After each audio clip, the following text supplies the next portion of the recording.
Hi, I'm Keith Bilous, and this is Live in the Lab. All right. A little bit of weirdness in front of the camera there for anybody who's watching. So I'm like, hey, where's the button? Where's the button? I can't get it going. How did you go viral on TikTok? You were on America's Got Talent. How much do you get paid to be on AGT? Oh, you didn't get paid. Keith and Steve here in Live in the Lab. You're a great interviewer. I love it. 48 miles, 48 hours. And not just once. You ain't seen nothing yet. I hit 50 last time, and I'm like, yeah, things are a little different than they were 10 years ago. So trust me, things are to keep. You have no time for the BS that much of society seems to put on the table. Why is that? Like, what you're talking about is real right now. There's just no bullshit here, but it's just real. We brought you in with some Marley. I said, Joseph, let's talk music for a second. You said, well, Keith, oldies, 60s, 70s, and 80s. I've never talked to a sir before. Why are you a sir? In many ways, we're the same story. I came from nothing. You came from nothing. I think the old saying goes that if you want a trophy, you climb Everest. If you want respect, you climb K2. I've built an around myself, and it's pretty fascinating when you can have a conversation with yourself with your own knowledge. Have you done that before? Why are we rushing to make these tools if they're all they're going to do is hurt humanity? Does the world need an Oppenheimer moment with AI? What a fun show.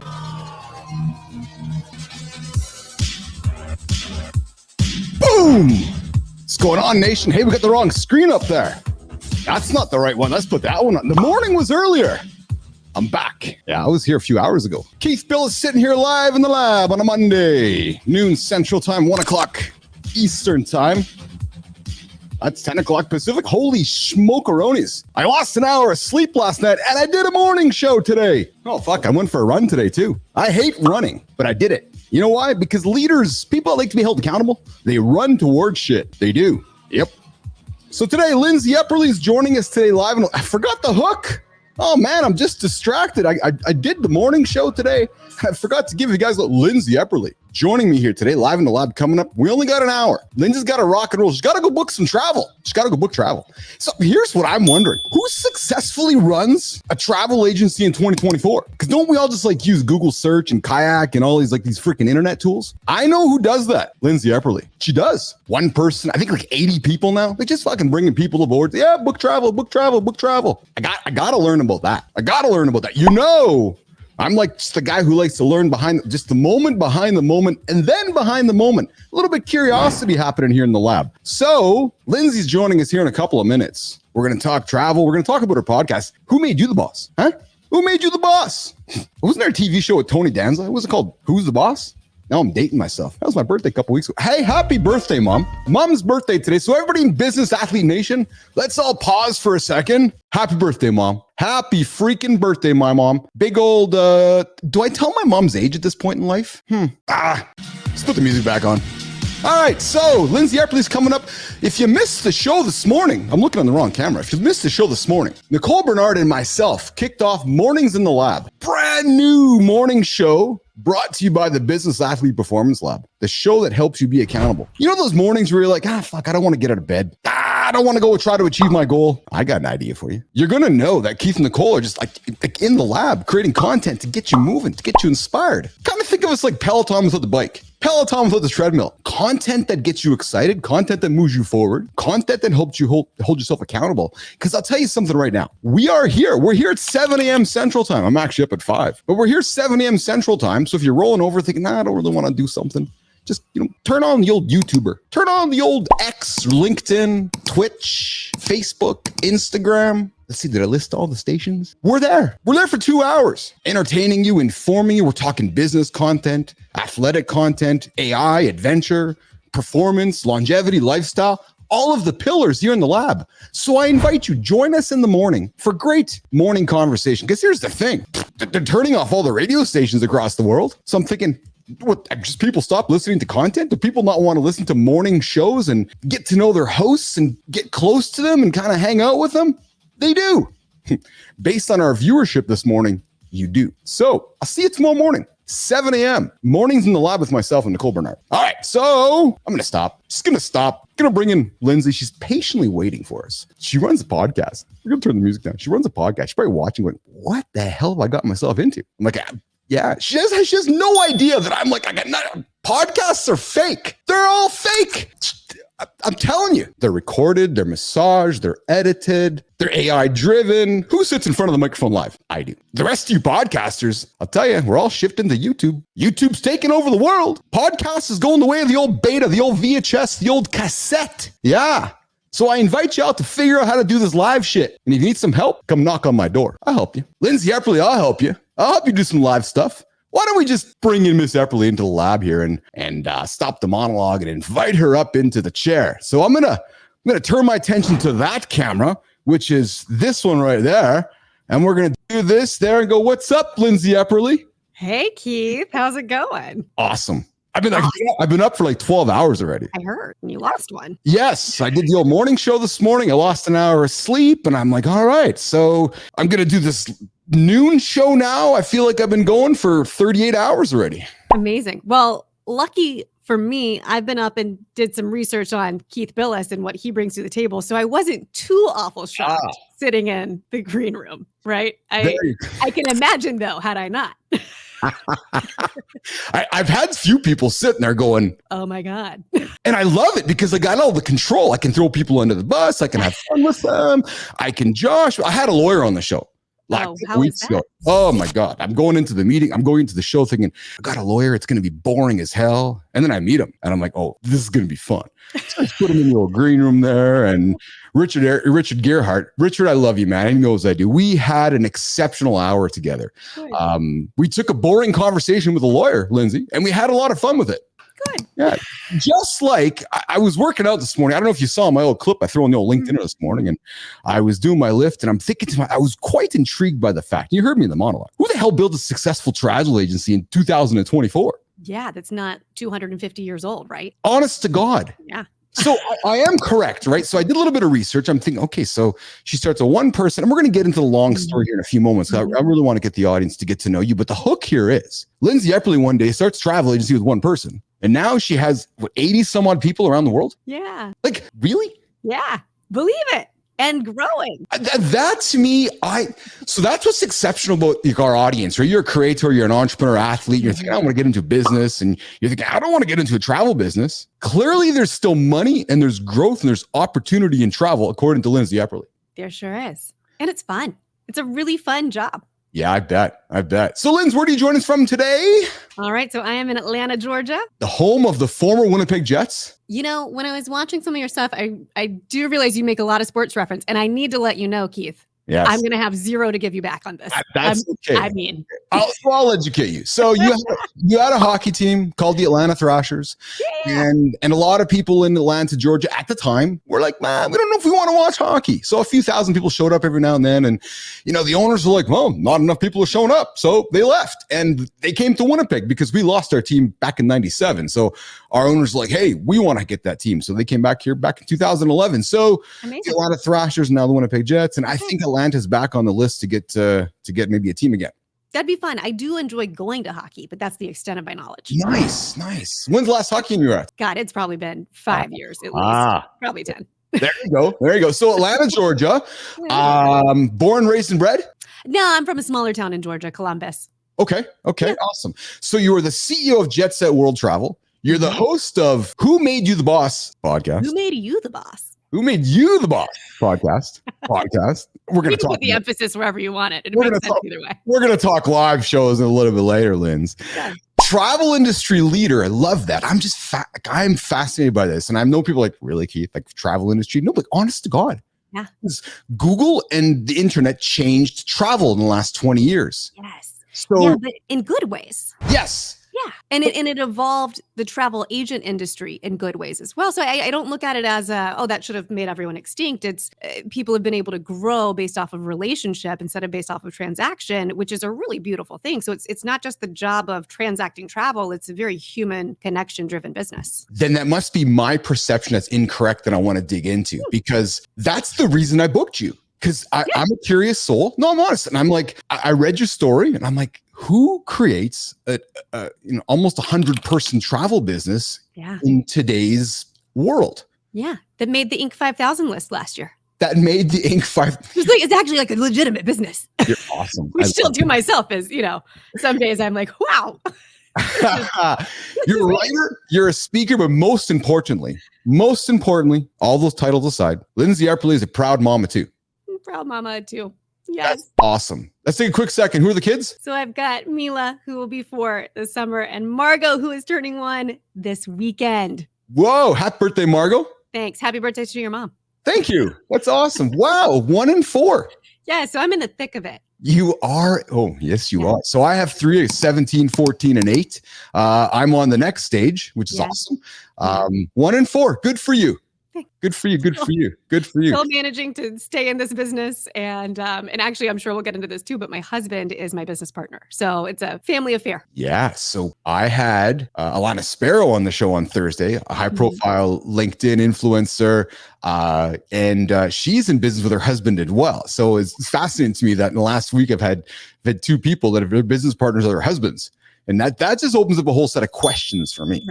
Right. For sure. Well, I'm happy to answer any of them, but when it works well. And when it doesn't work well, it works all to shit. Totally. Everything. So when it doesn't work well, you need to have that resignation letter ready to print because marriage is what's important.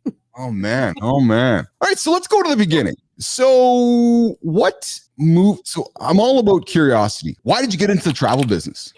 Yeah, it was a total accident, Keith. So I'm about curiosity enough as well. Yeah. And I was 19 years old and I walked into a travel agency for a brochure for a Carnival cruise that my family was going on. And I accidentally walked out with a job. I had just gotten back from studying abroad. You know, like any college girl is so annoying after they study abroad. They're like, Europe. So I did that to the agency owners, not knowing it was the agency owners. And they were like, you could probably sell for us. And I was like, who sells travel? I don't even realize I'm asking the same questions that you're asking, but I'm standing in a travel agency going, whose job is it to sell travel? And they're like, well, it's our job. That's why you came here.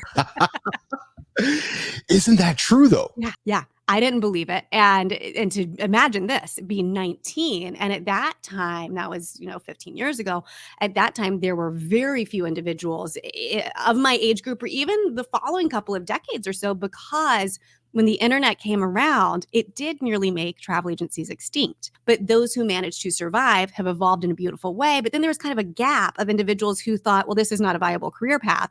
So there's a gap of individuals. So there's a whole opportunity for me as a younger person to come in and innovate. And now the industry is ripe with individuals from all age groups because people are realizing, oh, this is actually a really cool job that I could pursue. And for the most part, you're able to be your own boss. A lot of independent contractors in the job nowadays. And that's how I started too. Really? So are people starting travel agencies today in 2024? Yes, more than ever, I would say. That's fascinating to me. So I don't want to go there just yet. I want to go back. So you're 19, you discover this opportunity to get into this business. Yeah. And so this is the beginning of, so where's Google fit into all this? Because so I'm old, I'm on the other side of BC, like on the ancient side of dinosaurs. So I remember when Google was just coming out of the garage. And back when I put the telephone book away, there's this Google thing. And I'm like, hey, I don't need to book a travel agent anymore. So where are you in the world of Google at being 19? And where does that fit in your world at the time? Yeah, I think Google, just like AI, right? This is kind of a similar comparison in that these are fantastic tools and resources when we know how to employ them well, but they're never going to understand every intricacy that we have as individuals. Right. And so I think that's where the human touch comes in. And I say it's my job. I no longer book travel. I've been sitting in the CEO seat for 5 years in order to scale the business. So it's my team's job to understand, what is that dream in the back of your head? How do we turn that into a reality? Oh, and by the way, how do we navigate the fact that your partner wants this, your children want that? We've got to make everyone happy. It's like 90% there. And Google's not going to be able to do that for you. TripAdvisor, who just has some random person's experience that's never been outside of their hometown, is not going to have the same experience that you've had. So we find out everything. What's your history? What's your dream? What's your vision? What have you hated? And we make sure that your trip is stewarded well and serviced well. Yeah. What I like about your business and your story, and what the relation I drew, Lindsay, is I had a fellow in the show, Brian Clayton, back maybe first week or second week of the show. Brian took $20 on a lawnmower and turned it into $200 million grass cutting company. Yeah. Entrepreneurs like myself overthink things so often. Oh, I got to recreate the wheel. Yet you sat down and you're like, okay, this industry has existed for a gazillion years. It's going to exist for a gazillion more years. If I can put a human, personal, relational touch on it, using the technology tools of Google and Expedia and everything else coming around me, I can build an exceptional business. Did Did I frame your formula out? You did, although I don't even know that I was actively realizing that at the time. What I realized, I'm fortunate to come from a dad who is an entrepreneur. So my MBA was the dinner time conversations that we had. But then also, I kind of learned from the School of Hard Knocks, the first agency that I worked for was not a super ethical place.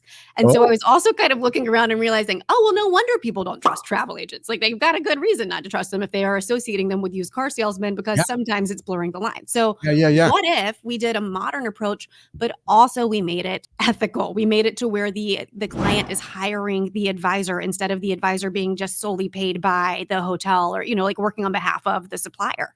Why don't we work on behalf of the client? And so there were ways that we could go about doing that as a modern agency where we really have the client's best interest in mind. That's interesting to me. That's and so it happens by happenstance or accident stance, and you recognized there was goodness happening and just really started churning it out, didn't you? Yeah. I really believed in the value that an advisor can add.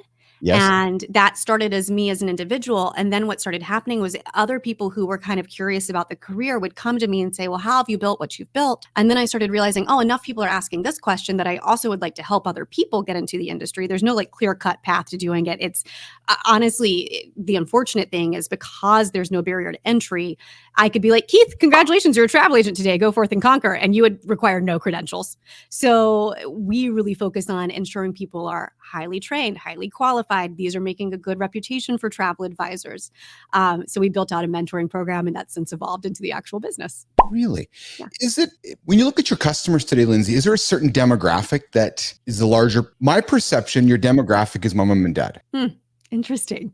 Yeah. Is your demographic 20, 30-year-olds who are like probably younger? You didn't give your mom's age, so I don't know exactly how old she is today. Mom's 77 today. Okay. It's younger than so. Yeah. It's honestly our largest demographic are millennials. Really? Yeah. Honest to God. Honest to God. And I think a lot of that has to do with most of our team falls into the millennial/baby boomer generations, and they are serving their peers because their peers are like, well, we just used to use Google. We didn't know.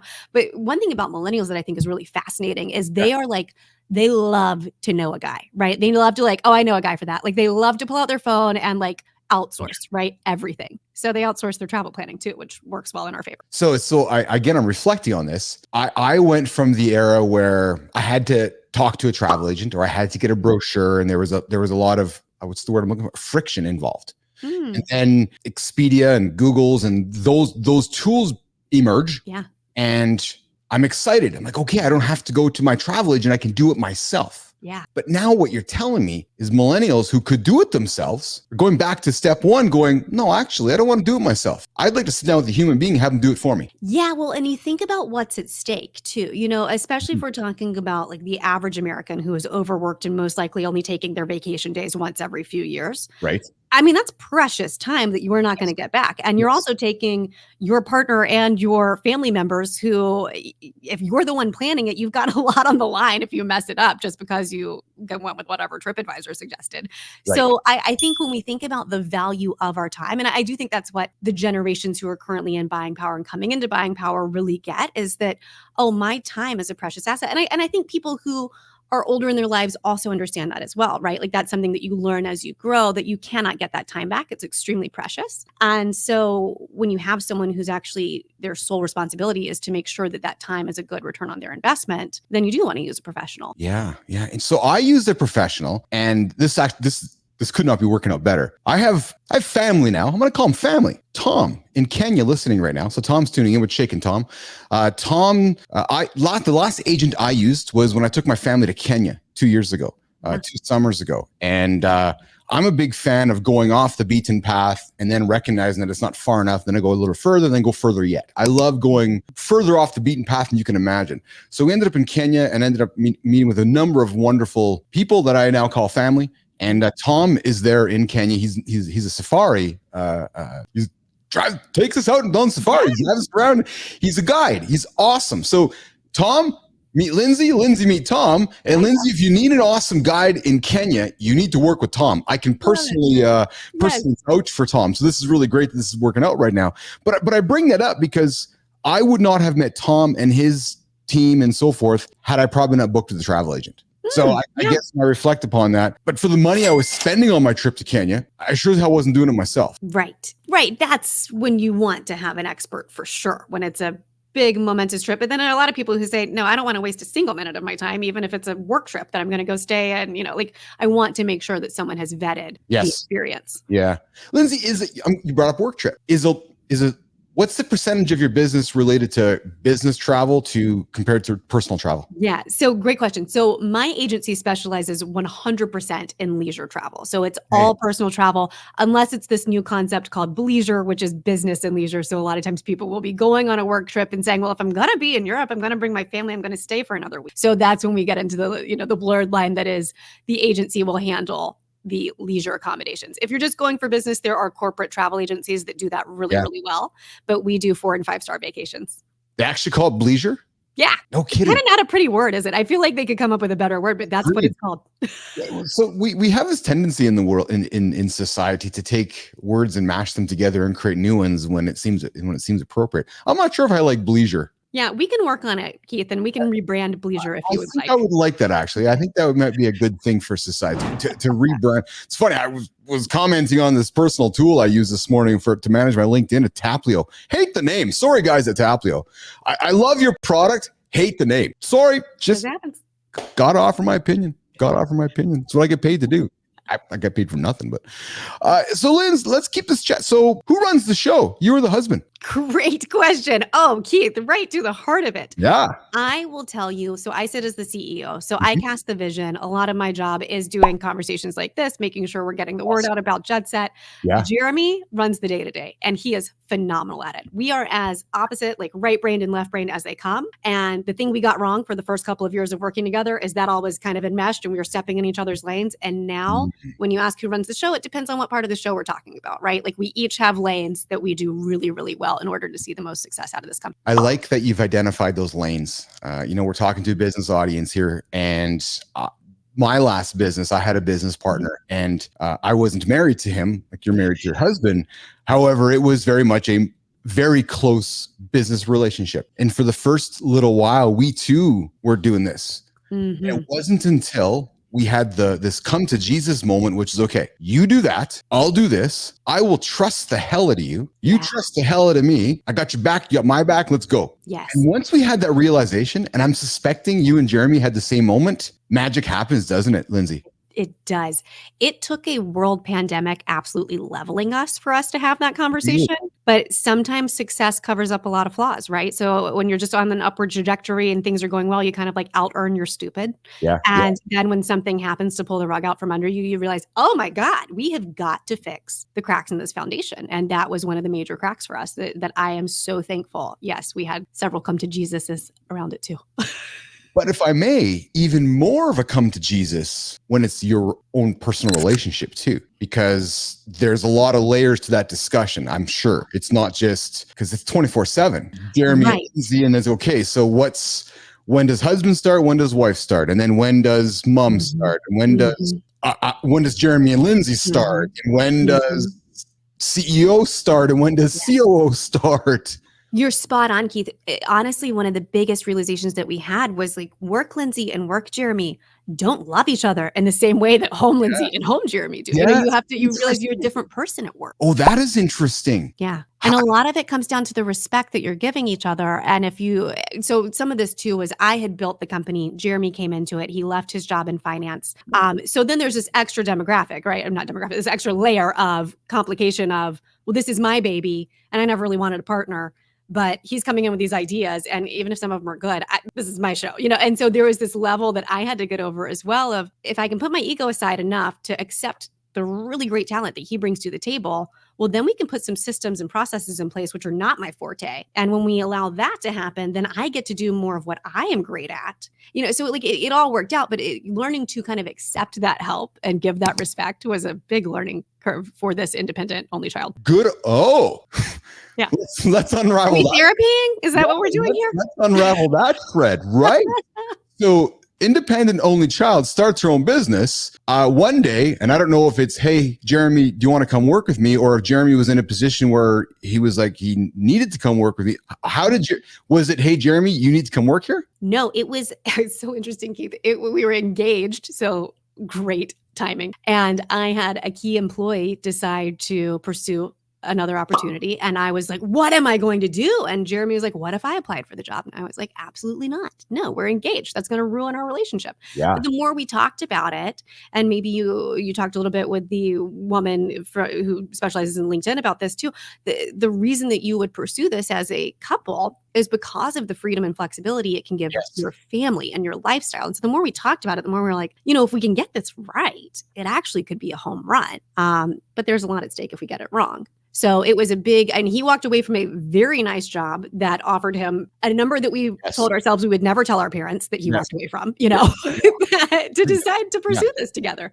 Wow. Good for you. Good for you. If I may ask, have you needed to involve third parties in terms of helping you and Jeremy? I'm really struck by the comment you made, which was, Jeremy and I don't love each other the same way at work that we would love each other as husband and wife. That's a striking comment to make. Yeah. Which would then indicate to me that we may have needed to have somebody help us talk through these conversations. And I bring that up because there's people listening right now that are going, I'm in this situation right now. I don't know how to deal with it. Mm-hmm. I love that you asked that because I'm a big believer in therapy. And yes, we have involved couples therapy. We have involved individual therapy. The whole reason I created my podcast, Who Made You the Boss, is because there are so many moments in leadership that you feel absolutely stark alone in your perfectionism and your anxiety and your imposter syndrome.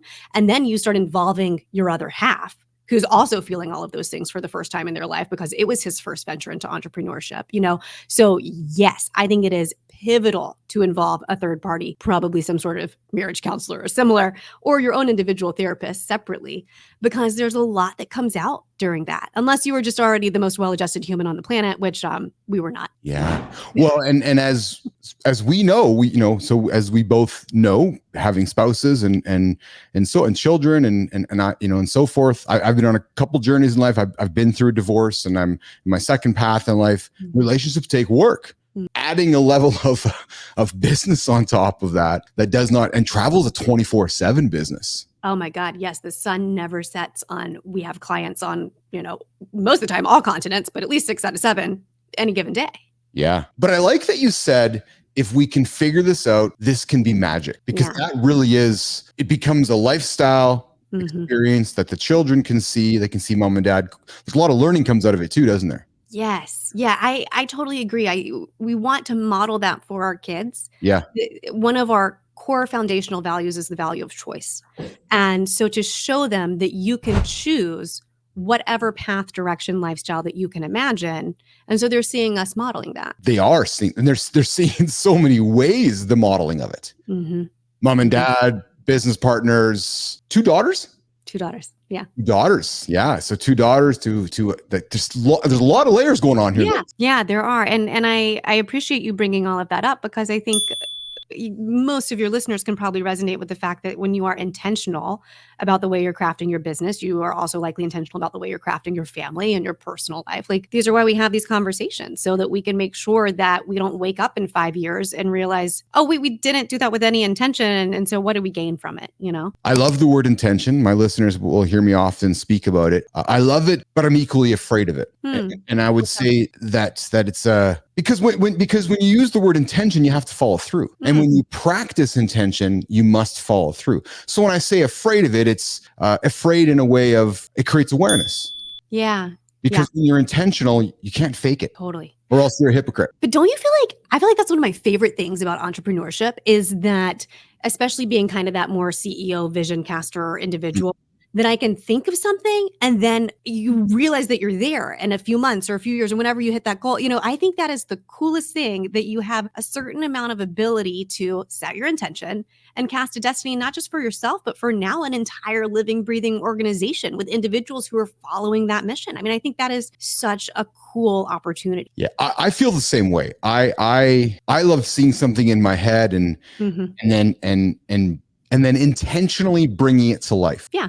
I had an awareness moment this morning after the show and was out with my dogs, and I had exactly that moment. I had always wanted to do this kind of morning show idea, and just the stars aligned where it just happened today. And I was outside going, yeah, we intentionally did it. Check the box. Great. I've accomplished that now in my life. Yes. I love that. Wouldn't have happened by accident had we not intentionally did it. Yeah. And as an entrepreneur, and as we talked about this morning with Nicole, Lindsay, you got to join the show. I can already tell you'd be fun. Is that we talked about it 8 days ago. We started today. What? How cool. I didn't realize today was your first day doing the mornings with Nicole. Is that what you're? Yeah. And I think, and I bring that up as an inspirational comment. Many of us often overthink things, and we pause and we procrastinate, and okay, I'll start next week, or we find a reason not to do it. I go back to intention. We intentionally said, okay, we're doing it today after stupid the daylight savings time weekend, because it would have been another excuse not to do it, Lynn, this weekend, this Sunday, right? Yeah.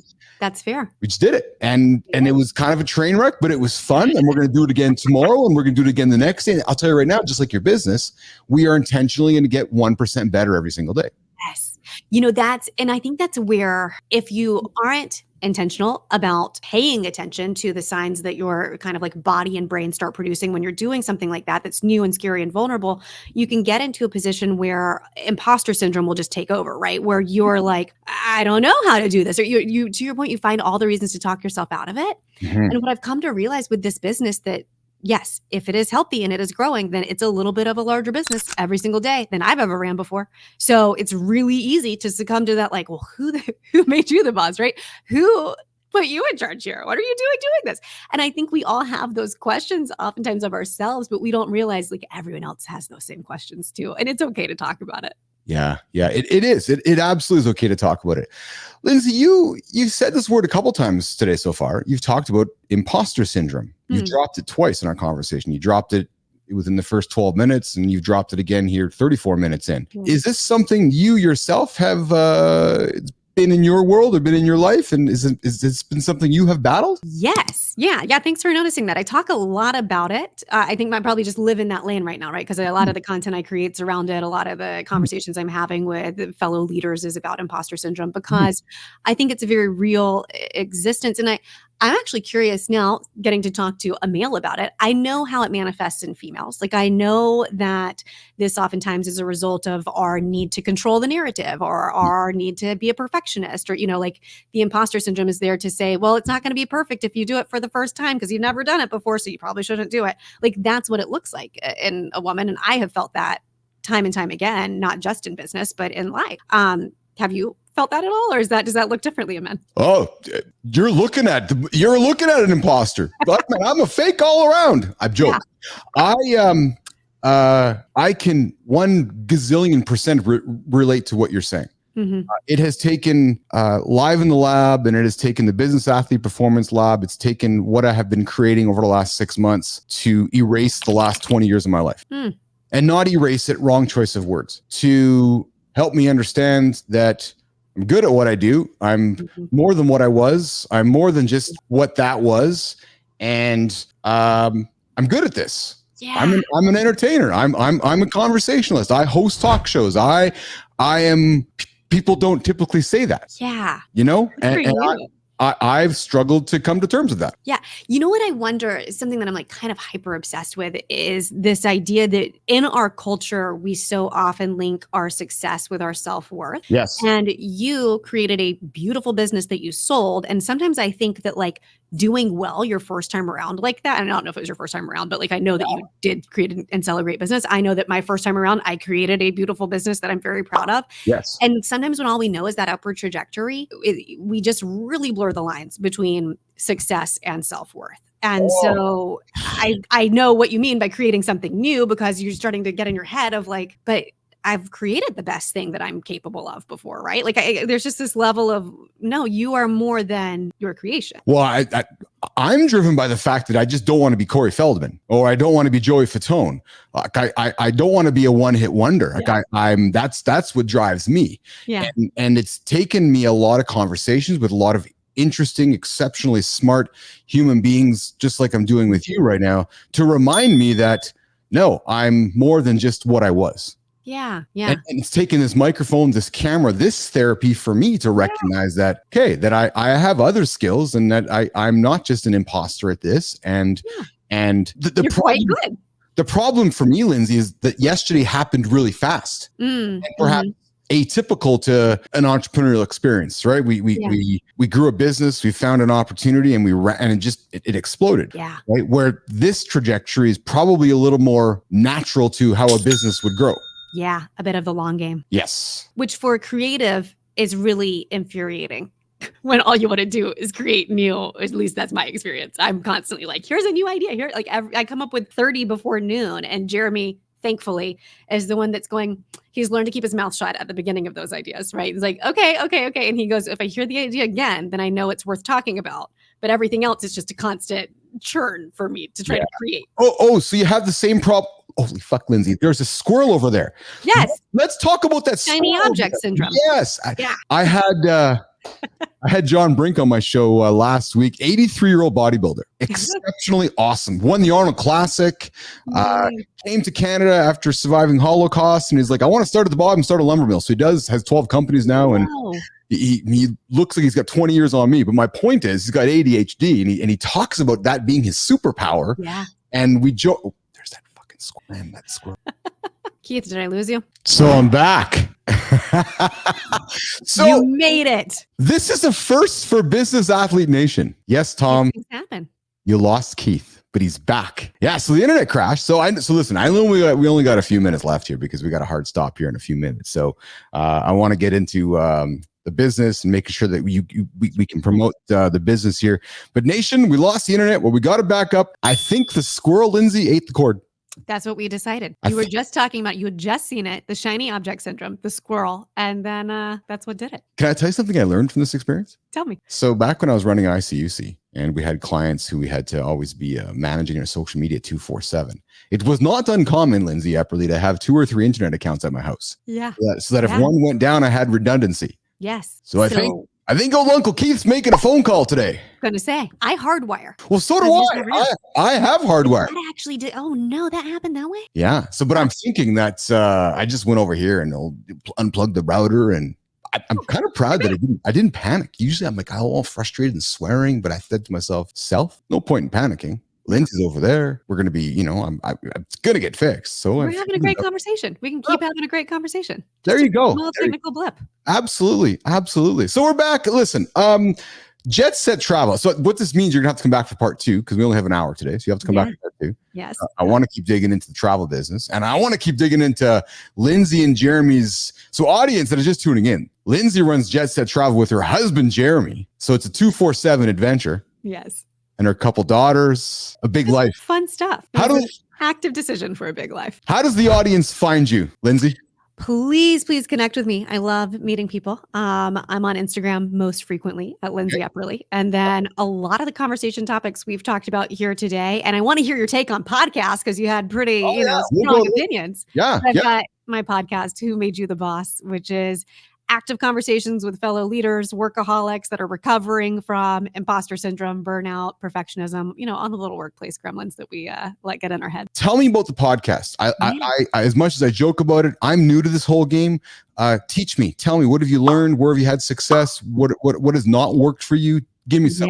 Yeah. No, you know what? I think I'm actually with you when you were describing how you enjoy hosting, where you feel like, oh, I'm like made for this, right? I have the same passion and fire in my belly when it comes to hosting this podcast. I originally created it as a platform for Jet Set / my own writing, like my other creative ventures. And I have come to love doing this and having deep conversations with people. I think that's what I've learned the most is most individuals, even high profile individuals who I've been able to bring as guests, will get on and have an honest conversation with you about their struggles, because a lot of times we're just focused on the success and people want to tell their full stories. They want you to know, hey, it was not an overnight story. It took me a lot to get here, and here's part of that. So it's been really special and meaningful conversations. That's awesome. And podcasting, like my show here, they really are just the marketing vehicles like music these days to introduce our audience to everything else that we're doing, isn't it, Lindsay?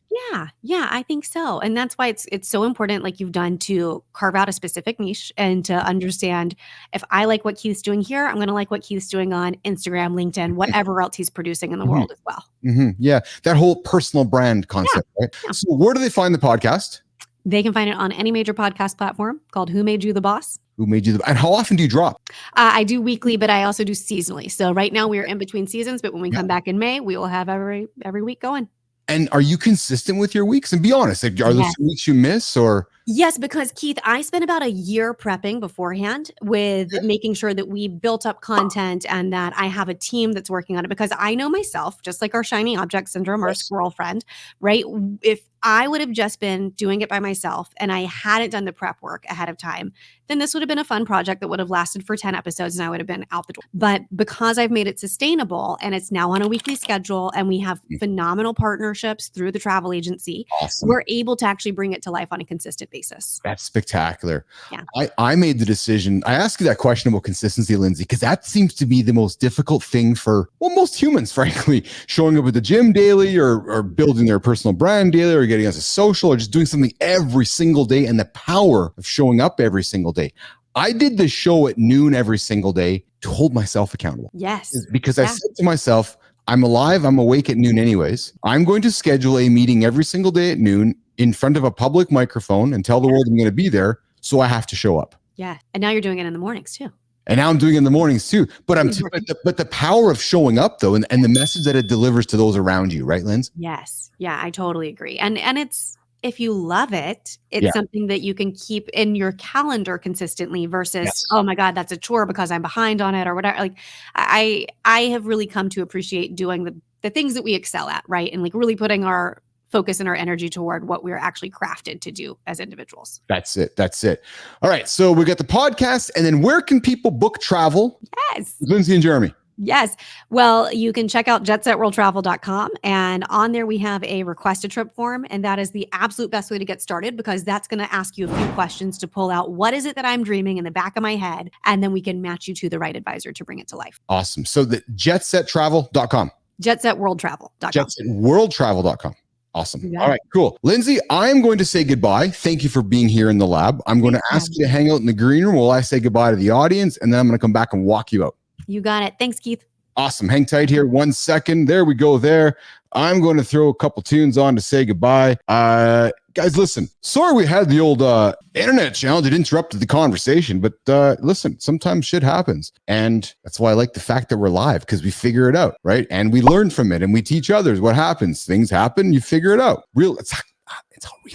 No pausing and recording and then just taking the good stuff and then erasing the fact that the internet went out. No. Going live. We're taking the mistakes and burying them for all. There you go. All right. So listen, I had a fun chat with Lindsay. I think she did as well. I hope you guys enjoyed it. It fascinates me that I learned when you got great operators, great human beings like Lindsay. I haven't met Jeremy, but probably Jeremy, if he's anything like Lindsay, I'm sure they got good going on there, as she talked about.